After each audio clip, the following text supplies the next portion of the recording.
Olá, irmãos, é um prazer estar aqui com vocês mais uma vez, mais uma quarta-feira da nossa Sã Doutrina.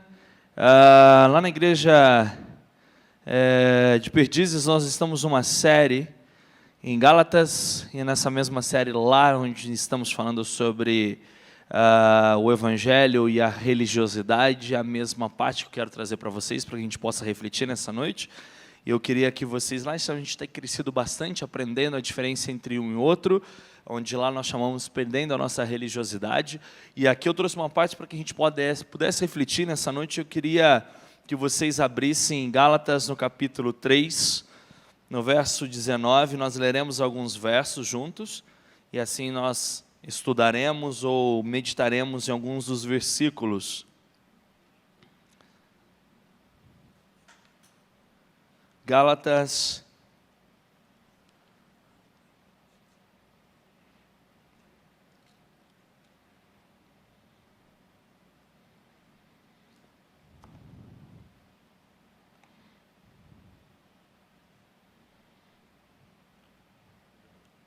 capítulo 3, verso 19. Nós vamos ler alguns versículos.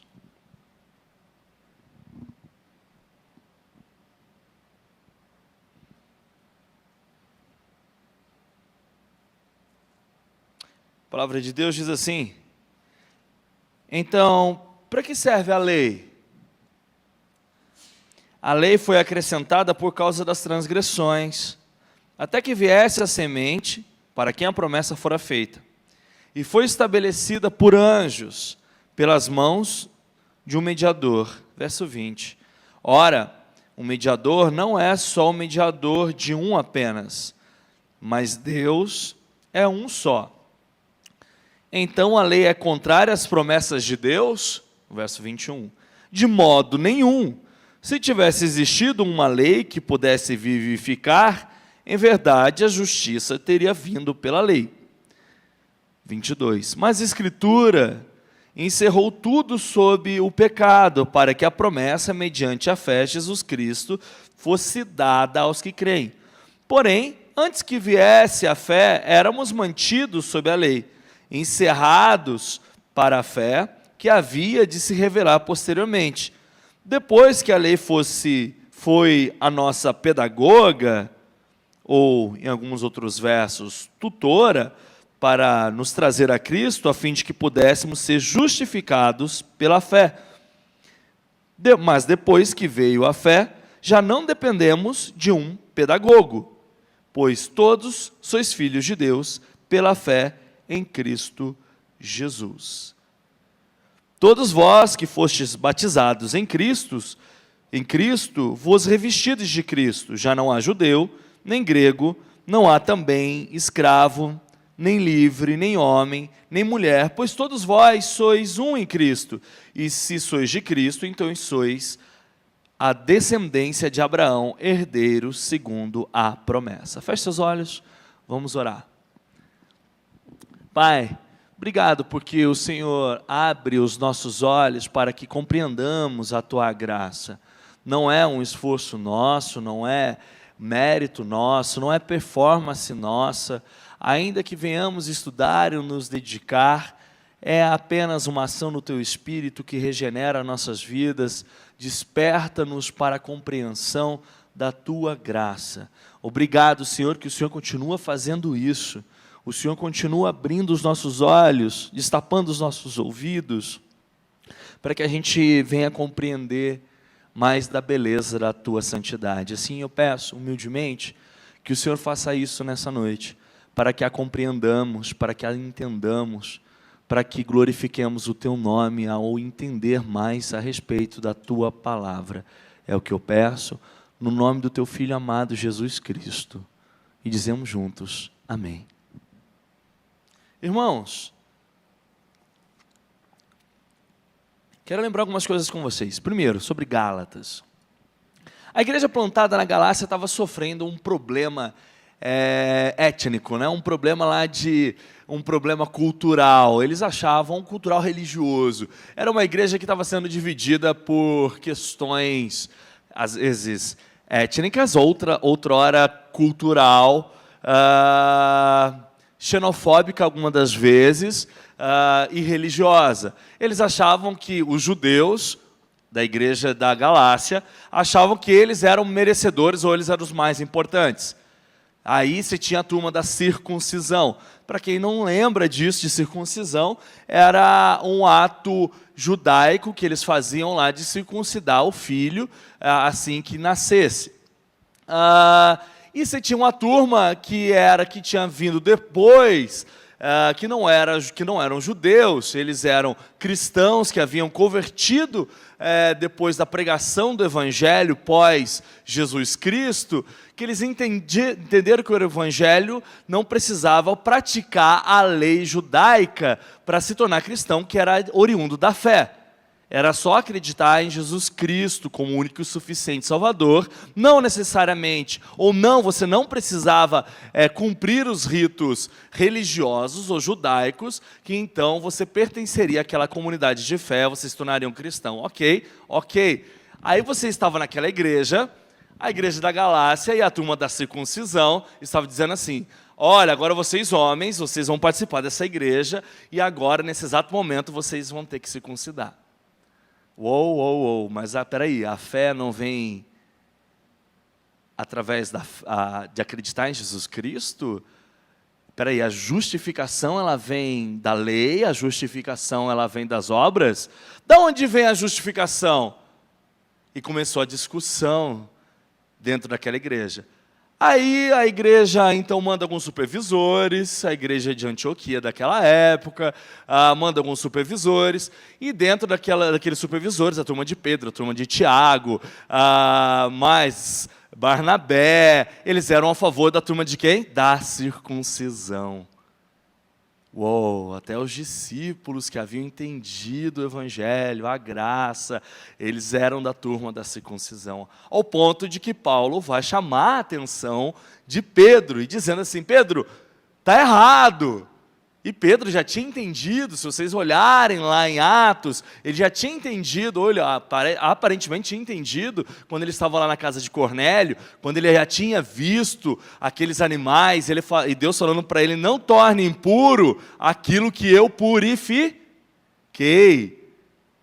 Deus já havia revelado a ele, naquela visão, que o Evangelho era transcultural, que o Evangelho era acima das culturas, que nenhuma cultura poderia pôr um limite ao Evangelho, que o Evangelho romperia as cores, que o Evangelho romperia o significado do sexismo, que o Evangelho romperia os símbolos que separavam os povos, quer sejam a religiosidade, quer sejam as barreiras que antes tinham entre um e outro, que, por exemplo, na igreja de Éfeso, que também tinha uma barreira. Aí Paulo vai dizer que Cristo derrubou a muralha da inimizade. Paulo já estava explicando isso. Pedro já tinha entendido, entre aspas, entendido isso na casa de Cornélio. O Evangelho é esse poder que coloca pessoas de diferentes lugares ao redor da mesa. Nenhuma outra filosofia no mundo, nenhuma outra ideologia no mundo é capaz de colocar pessoas tão diversas ao redor da mesa. Apenas o cristianismo pode fazer isso. Apenas o cristianismo é capaz de colocar pobres, ricos, pessoas, independente de suas raças, de suas classes econômicas, sociais, culturais, suas histórias, quer sejam elas marcadas pelo fracasso, quer sejam elas marcadas pelo sucesso, pessoas saudáveis, não tão saudáveis assim, pessoas de tudo quanto é jeito que vocês imaginam, ao redor da mesa e todos serem apenas um só, apenas o cristianismo. Isso é belo. Nenhuma outra ideologia neste mundo é capaz de oferecer tamanha coisa tão bela quanto o cristianismo. Agora a gente se pergunta, por que a gente é tão separatista? Porque a gente é tão sectarista? Por que a gente é tão xenofóbico? Por que a gente é tão acultural às vezes? Ou por que a gente briga tanto por tanta pouca coisa? Por que a gente exclui mais do que inclui? Por que a gente tanto briga e finaliza e determina do que a gente mais ama? Por que a gente mais separa as pessoas do que a gente ajunta? Por que mais a gente critica e passa criticando os nossos familiares do que fazemos com que eles sentem à mesa? Sabe por quê? Porque no fundo, nós somos a turma da circuncisão. Porque no fundo, nós somos a turma dos religiosos. Porque no fundo, nós gostamos de uma brigazinha. Mesmo que sejamos irreligiosos, mesmo que gostamos de uma coisinha mais leve, mas se a gente defende aquilo lá com tanta veemência, a gente é também aquele outro, do outro lado, tão conservador que defende as coisas com tanta veemência. A minha professora de história, eu lembro disso, quando eu estava na 6ª série, ela dizia assim: não existe um liberal tão conservador quanto um liberal, e não existe um liberal tão liberal quanto um conservador. No fundo, ele estava dizendo assim: se você vai sempre para um lado ou para o outro, é tudo farinha no mesmo saco. No fundo, nós somos religiosos. No fundo, esse movimento de querer separar, de querer e gerar brigas e contendas, é muito mais uma vontade religiosa nossa de qualquer outra coisa. E aí a gente começa a pensar: será o quão religiosos nós somos? E aí a gente começa a pensar numa era que a gente, de discursos polarizados, como é a era de hoje, num momento em de discursos tão fortes, numa era de discursos de direita e esquerda, de tão veemências, de tão discursos acalorados, qual é o ponto de equilíbrio da vida? E não existe outra resposta senão o Evangelho. Não existe outra proposta senão o cristianismo. Aí você vai dizer: ô pastor, mas espera aí, eu entendi tudo isso, mas o que tem a ver isso com aquilo que a gente leu? O que tinha a ver com a Galácia? O que tinha a ver com o pessoal de Gálatas? O que tem a ver com o tema de hoje, ler o Evangelho? Como essas coisas caminham tudo, como essa introdução, como esse contexto se aplica à minha vida, se aplica à Bíblia, e eu posso entender isso de uma forma em que, biblicamente, teologicamente, eu possa compreender, experimentar e viver na prática. Vamos aprofundar em alguns versos. Primeiro, vamos entender para que serve a lei. Se a gente está falando que a gente é religioso demais, é porque de fato a gente às vezes ama de fato muito a lei, sem entender o significado da lei. Então primeiro eu preciso entender o que é a lei. Acho que o mais legal é entender o que não é a lei, tá? Antes da gente falar o que é a lei, vamos dizer o que não é a lei. A lei não é um meio de salvação. A lei não é um meio que você pega e coloca isso para você chegar em algum lugar, se performar e tornar um cara de sucesso. Diferente mesmo de outras religiões, o cristianismo não é isso. Se você olhar para todas as outras religiões, você vai ver o seguinte: 5 passos, 5 meios, 5 formas para você se tornar tal pessoa. Para você, vai na banca de jornal, você vai ver primeiro mandamento, segundo mandamento, terceiro mandamento, ou tantas leis altamente para se tornar pessoas altamente eficazes, não é? Não é assim? Sempre na construção, na tentativa para que você se torne melhor. Tá? A lei nas Sagradas Escrituras não é para isso. A lei não é para que venha, para que você se torne uma pessoa santa, incrivelmente melhor, ou seja, como Deus. A lei não veio para isso. A lei não é esse instrumento de performance na sua vida. O problema é que a gente se apega tanto a esse meio, que a gente gosta mais da ferramenta do que do objeto da ferramenta. Exemplo, para que serve a furadeira? Para fazer um buraco. E às vezes a furadeira fez o buraco, mas a gente gosta tanto da furadeira que a gente esquece que ela foi feita para fazer um buraco, para se sujar toda, né? Como eu uso a furadeira sem que ela se suje? E a gente se apaixona tanto pela furadeira que quando ela vai fazer o buraco, ela se suja, a gente não gosta mais de usar a furadeira. O problema da lei, de não interpretá-la direito, é a gente se apaixonar tanto pela lei, do que entender o objetivo da lei. Então, a primeira coisa que eu preciso compreender é o que não é a lei. A lei não é um instrumento de salvação, não é um instrumento de melhora na sua vida, não é um instrumento que vai divinizar você. Faz sentido? Vou repetir. Não é um instrumento de salvação, não é um instrumento de performance, de melhora, não é um instrumento que tornará você divino. Aí Paulo vai dizer em Romanos 5, 20, Paulo vai dizer agora, no verso 19, para que serve a lei? Vai dizer o seguinte, que a lei é o quê? Ela foi acrescentada por causa das transgressões. A lei existe por causa dos nossos pecados, para apontar que nós somos falhos. A lei vai dizer que se tem uma placa que está dizendo não ultrapasse a 40, está dizendo que você tem o potencial para ultrapassar aquilo lá e passar a 40. Se está escrito não matarás, como você interpreta não matarás?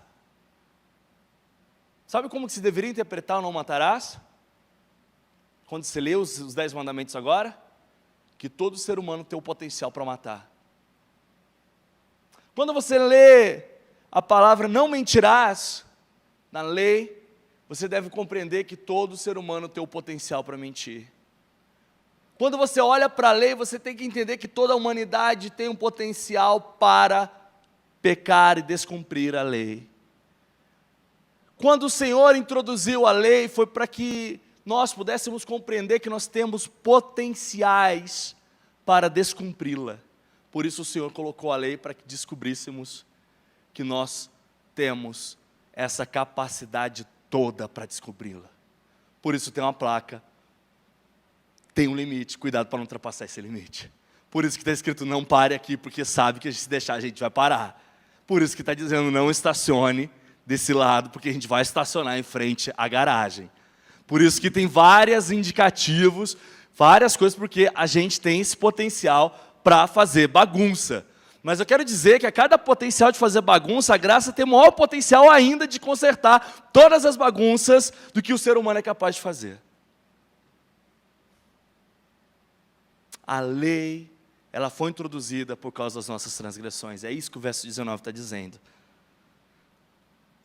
Ela foi estabelecida para que a gente pudesse compreender a necessidade de que nós, no futuro, compreendendo isso, a nossa falha, o nosso potencial de descumprimento da lei, nós viéssemos a precisar do quê? De um Salvador. Então a lei é o ponto que leva você a compreender que você tem um potencial para transgredir, então mostra que você precisa de algo que equilibre você, que você precisa de um Salvador. Então a lei aponta ao mesmo tempo para o seu potencial pecaminoso, ela aponta ao mesmo tempo para a necessidade da graça. Então a lei, ela nunca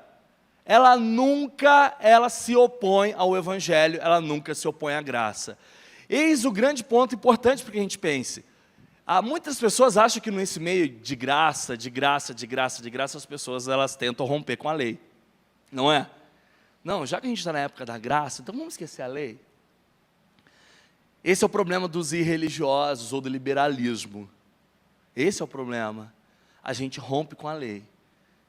Do outro lado, a gente tem o problema dos religiosos demais, que eles vão esquecer do quê? Da graça. Se de um lado eu tenho os religiosos que esquecem da graça, do outro lado eu tenho os liberais que transformam a graça em graça barata, uma graça sem lei, uma graça sem arrependimento.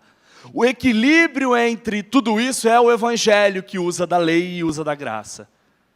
Então a lei não é contrária à graça, a graça não é contrária à lei. ela apenas ressignifica tudo isso. E agora nós começamos a entender que uma vida que se vive pela graça não é uma vida desregrada, não é uma vida sectarista que a gente usa a circuncisão como um meio separatista. Não é uma vida arbitrária que eu faço aquilo que eu quero.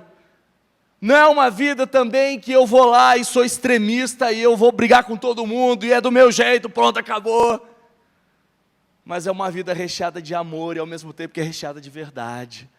É uma vida recheada de coisas responsáveis que eu tenho de fazer, ao mesmo tempo que é recheada de misericórdia quando eu erro e quando as pessoas erram. Está vendo o equilíbrio entre um e outro? Está vendo essas tensões? Está vendo que eu dispenso graça ao mesmo tempo que dispenso a verdade? Essa é a vida no Evangelho. Era isso que a igreja da Galácia não estava entendendo. Eles estavam indo demais para a religiosidade, e a religiosidade só afasta as pessoas. E aí a pergunta que eu tenho para vocês: em que time vocês estão? Aonde vocês estão caminhando? Como está pendulando o seu coração nesse momento? Para onde ele está indo? Que movimento da vida você está? Posso ajudá-los a refletir mais sobre isso. Olha para os seus familiares, o que eles dizem de você?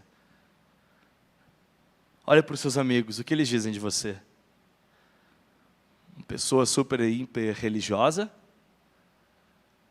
Ou uma pessoa hiper, mega irreligiosa, liberal, que não está nem aí com nada, descumpridor de todas as regras, que balança os ombros dizendo, essa frase eu nem ligo, não estou nem aí. Ou é aquela pessoa extremamente religiosa, chata, que ninguém gosta? O que as pessoas ao seu redor pensam? Dos dois lados são pessoas que às vezes os demais não gostam muito de lidar.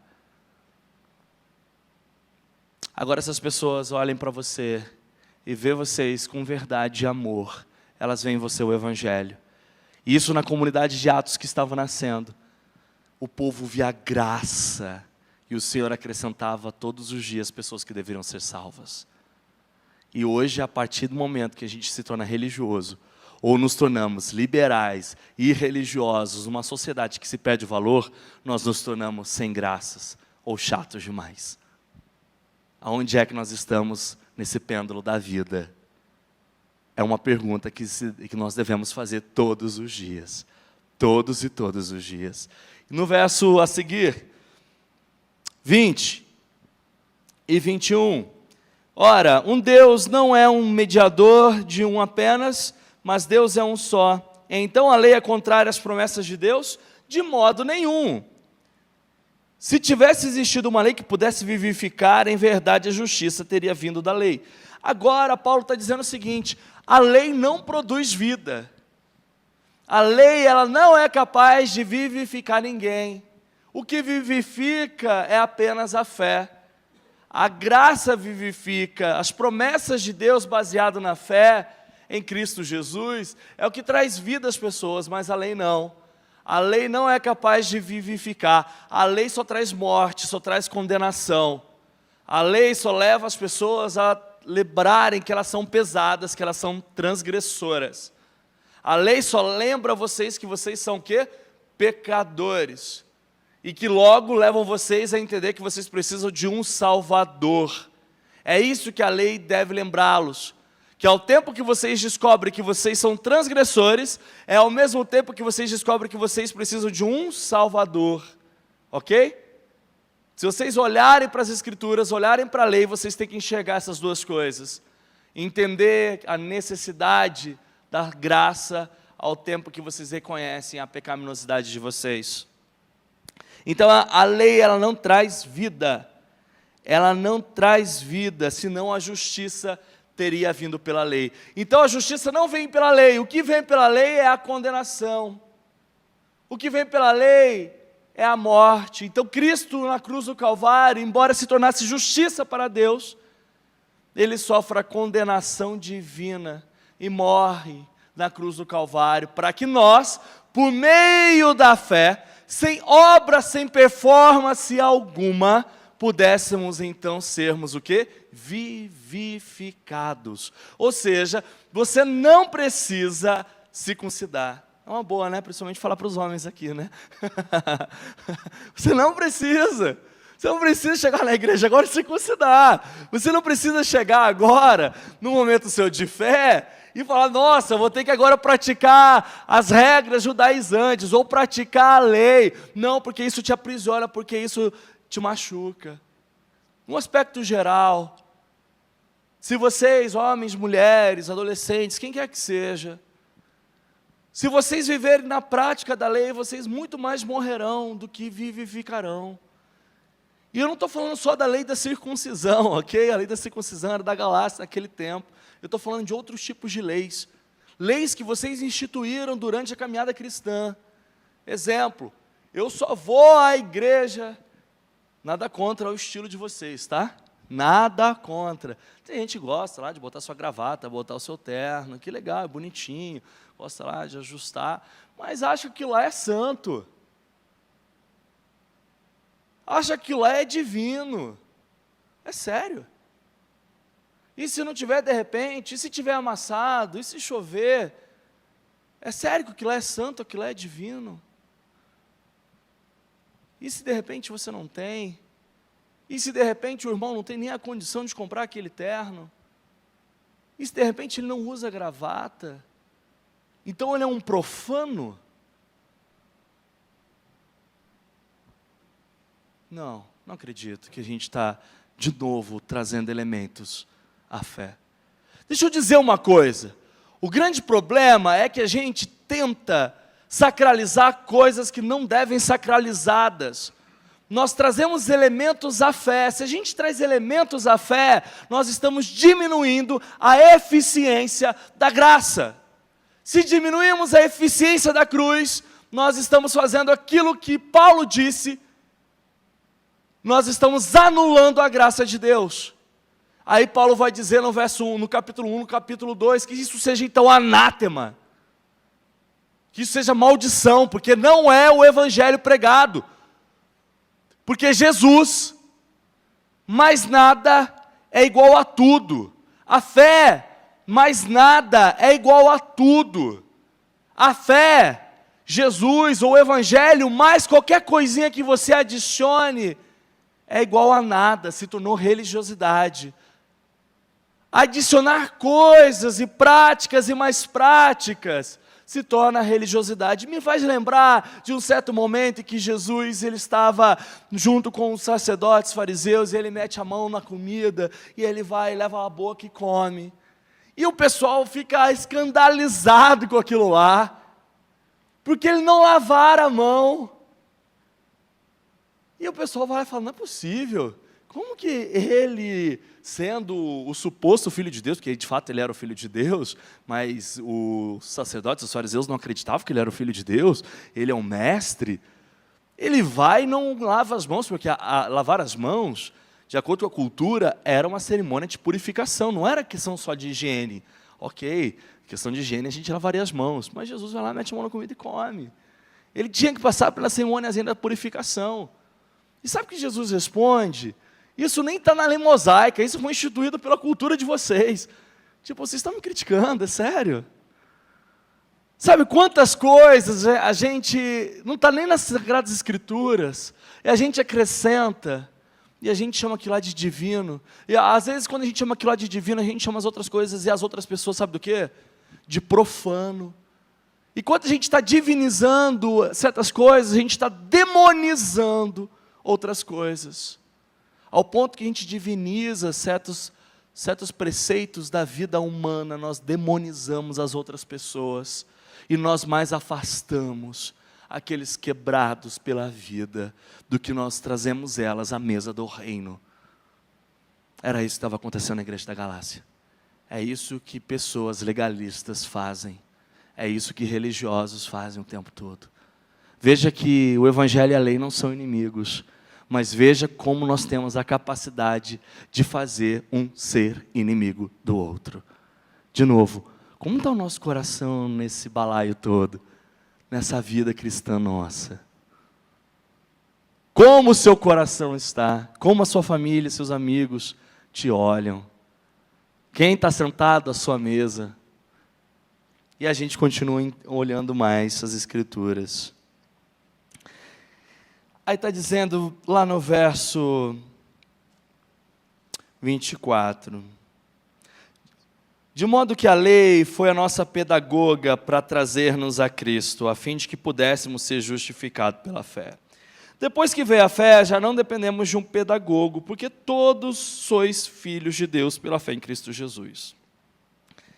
Nesse momento, Paulo está dizendo que o papel da lei, depois que ele define a lei, ele está dizendo que o papel da lei, esse é o segundo ponto, o papel da lei era ser um professor, de conduzir as pessoas ao caminho, de ensiná-los como um grande tutor, de preparar o caminho para eles, até que pudéssemos compreender quem era Cristo. E a lei apontaria para Jesus, a lei revelaria Jesus. Então, toda vez que vocês leem o Velho Testamento, nós precisamos compreender o Velho Testamento à luz de Cristo Jesus. A Bíblia é explicada por outros versos da Bíblia, e todas as Sagradas Escrituras falam a respeito do Filho de Deus. Tanto é que Paulo vai dizer que o descendente, o verdadeiro descendente de Abraão é quem? Jesus Cristo.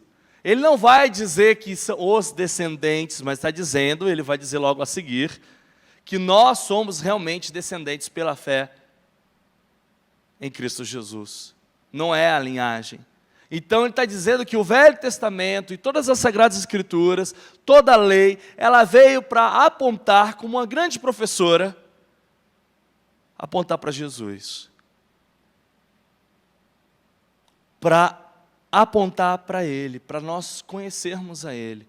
O grande ponto aqui que nós precisamos compreender é: a lei deve apontar para um Salvador, a lei não aponta para um objeto que vai dar para nós apenas um desenvolvimento cognitivo de uma terceira pessoa.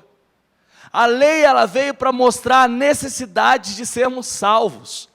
Às vezes as pessoas compreendem e acham que a lei é apenas para revelar ou descrever a respeito de uma pessoa. Por exemplo, eu estou lendo a respeito daquela televisão, agora eu entendi aquela televisão.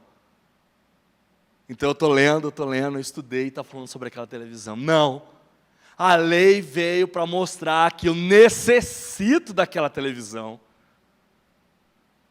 A lei, ela não veio apenas para descrever a respeito de Cristo Jesus.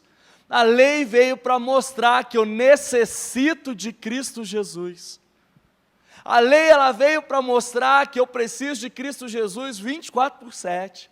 A lei veio para mostrar que eu necessito dele como Salvador da minha vida.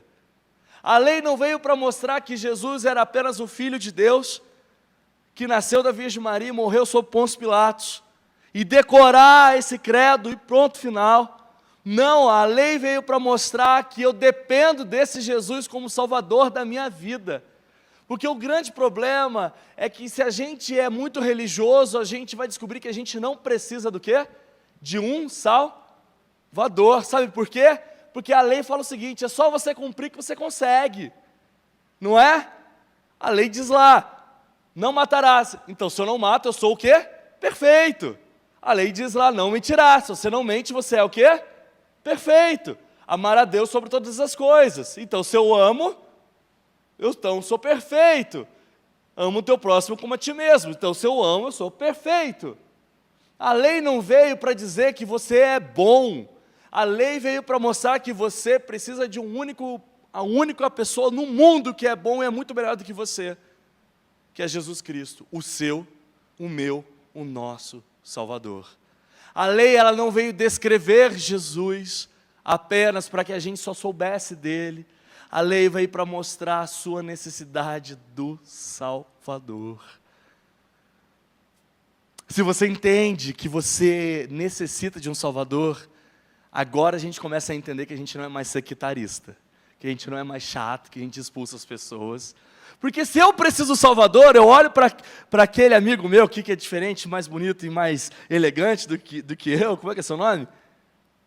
Como é que é seu nome? Davi? Eu olho para o Davi, não vou ficar com inveja dele só porque ele está mais bonito do que eu. Eu vou olhar para ele, bom, se eu preciso de um Salvador e ele também precisa de um Salvador, pronto, já temos algo em comum. Nós dois precisamos de um Salvador. Nós dois.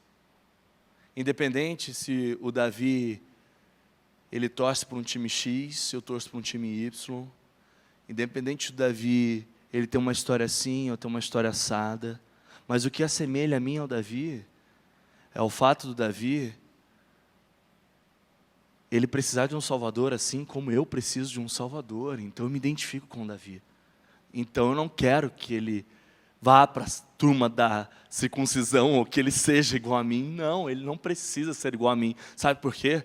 Porque ele já é igual a mim. Ele é tão necessitado quanto eu. Eu não sou melhor do que o Davi não é melhor do que eu. É sério que eu vou ficar nessa disputa de quem é melhor? É sério que eu vou ficar nessa queda de braço com o Davi e achar que o Davi tem que sentar ali ou acolá? Essa era a turma da Galácia. Quanto mais religiosos formos, mais indiferentes seremos com relação às pessoas. Menos amigos teremos. Menos legais seremos. Mais chatos seremos. Menos pacientes seremos. Menos amáveis seremos. Menos misericordiosos seremos. Não conseguiremos ajudar ninguém. Expulsaremos as pessoas ao nosso redor. Não seremos missionais. Não lutaremos por um mundo melhor. Não lutaremos por nossa família. Lutaremos só por nós e morreremos sozinhos. Quanto mais liberais, se a gente for para o outro lado, também não vou ser religioso, vou ser liberal. Também estaremos errados, porque também é uma forma de religiosidade, ainda que fantasiada de uma falsa liberdade moral. Ainda assim é ser religioso, mesmo que seja uma religiosidade assim, sem religião, né?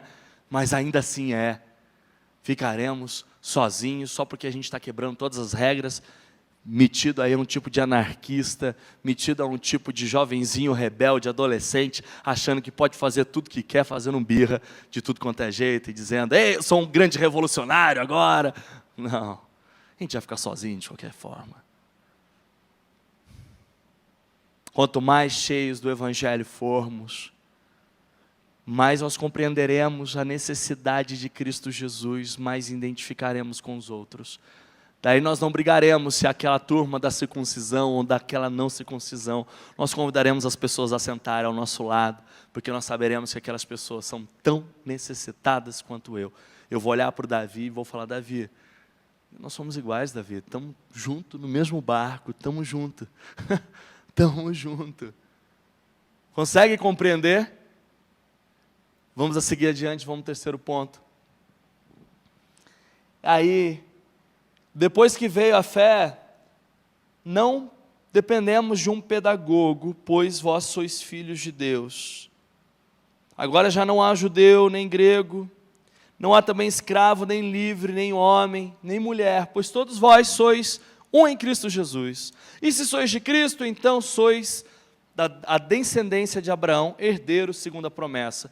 Agora, Paulo está terminando o seguinte, já que vocês acham que aqueles que circuncisam são da descendência de Abraão, não existe mais isso, porque só é descendente de Abraão é pela fé em Cristo Jesus, não é pela prática da lei, não é pela performance, não é sendo religioso, mas é pela fé, não é pela justificação, pela lei, porque a lei não justifica,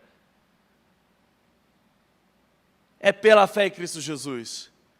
A descendência de Abraão não vem pela prática da lei. A descendência de Abraão, ela vem pela fé em Cristo Jesus. Porque Cristo Jesus que torna todo mundo um só. O que Paulo estava explicando para a igreja da Galácia?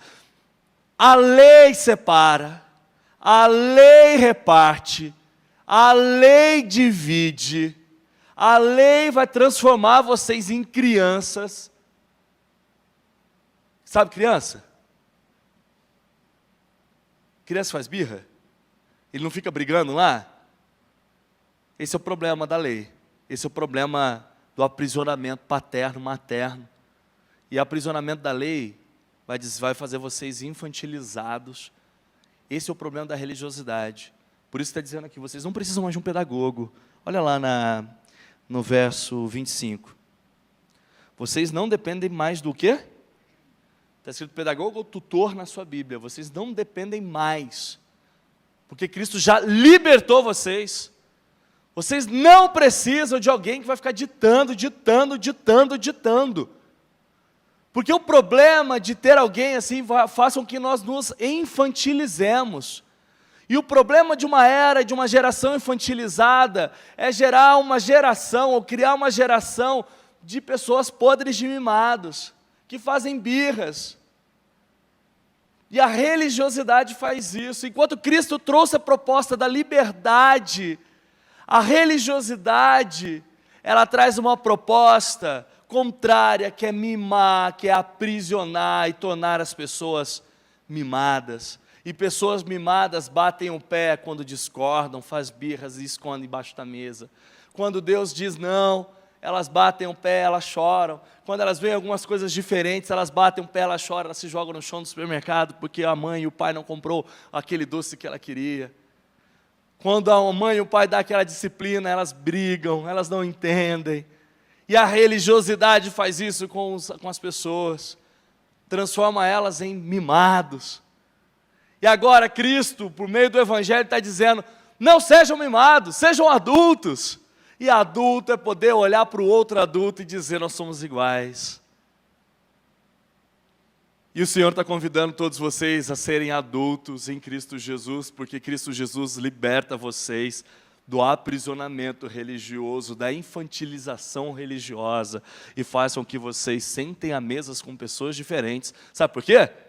Porque vocês não vão ficar emburrados uns com outros, porque vocês são adultos, e adultos resolvem as coisas como adultos, como? Perdoando. O Evangelho liberta vocês dos mimimis da vida, o Evangelho liberta vocês da infantilização da religiosidade, das birrinhas. E agora vocês começam a olhar para homem e mulher, vocês são apenas uns. Agora Jesus vai começar a dizer o seguinte, Paulo vai dizer o seguinte, o grego e o judeu. Lembra que grego e judeu são o quê? Inimigos. Não há grego nem judeus. Vocês são uns, porque vocês não são crianças. Porque Cristo libertou vocês da infantilização. A religiosidade que infantiliza, que traz vocês, fazem vocês mimados. Agora o judeu pode sentar do lado do grego, porque está tudo certo, Jesus já resolveu esse problema. Agora ele vai dizer mais, escravo e livre. Agora eu não vou ficar olhando se o cara é escravo, se o outro é livre, e brigar com eles, porque eu sou escravo porque ele é livre. Não, eu posso sentar do lado do escravo, e o livre pode sentar do lado do escravo. Sabe por quê? Porque em Cristo Jesus está tudo certo. Essa é a beleza do Evangelho, que colocam pessoas diferentes ao redor da mesa. E ele começa a dizer mais, outras pessoas diferentes. Não tem homem nem mulher, acabou o sexismo, não tem briga de quem é maior e de quem é menor. É homem e mulher, mas que conversa tola. Estamos discutindo isso em pleno século 21. Sério? O Evangelho liberta dessas discussões tolas. A gente vai continuar separando mesmo?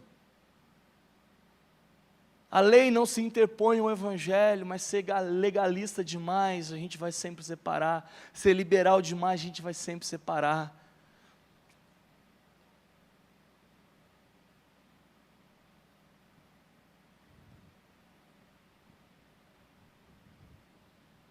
E ele continua dizendo da seguinte forma, vós sois um em Cristo Jesus, porque vós sois os mesmos descendentes. Vocês não descendem por causa da performance de vocês, por causa da lei de vocês, por causa da história de vocês, mas vocês descendem por causa da fé de vocês. Eu quero terminar dizendo que a lei, ela não se opõe à salvação, mas ela se apoia nessa necessidade dela. Eu não sei quão legalistas, com liberais, com religiosos, com irreligiosos. Eu só quero que vocês, por um momento, esqueçam desses rótulos. Eu quero que vocês abram mão disso tudo nesse momento. Eu quero convidar vocês para sentar à mesa do reino e falar: Senhor, livra-me desses rótulos todos e converta o meu coração ao teu evangelho. Talvez eu esteja um pouco liberal demais, talvez eu esteja um pouco legalista demais, talvez eu esteja mais separando do que ajuntando, talvez eu esteja um pouco mimado demais, talvez eu esteja aprisionado demais a questões que eu não preciso estar aprisionado.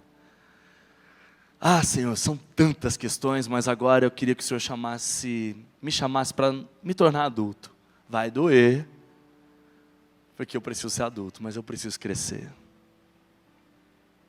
Queria convidar vocês a fazer esse tipo de oração.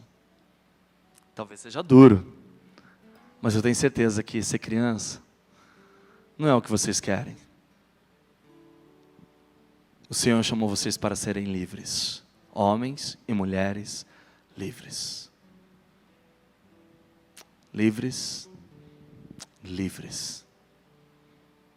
Como homens e mulheres livres. Vamos colocar de pé para a gente orar? Como adultos.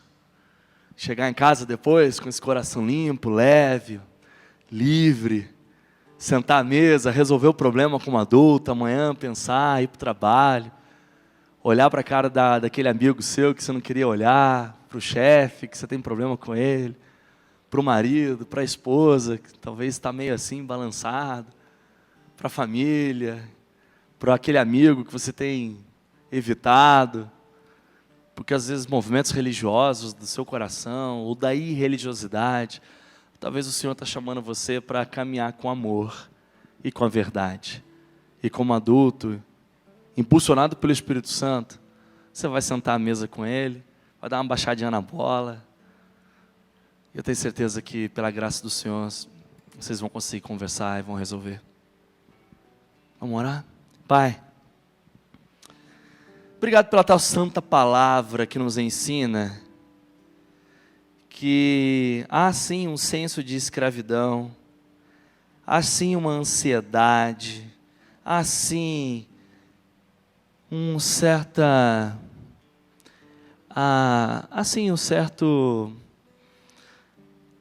infantilização em nós, há sim um certo mimo, assim uma certa polarização, assim um certo aprisionamento.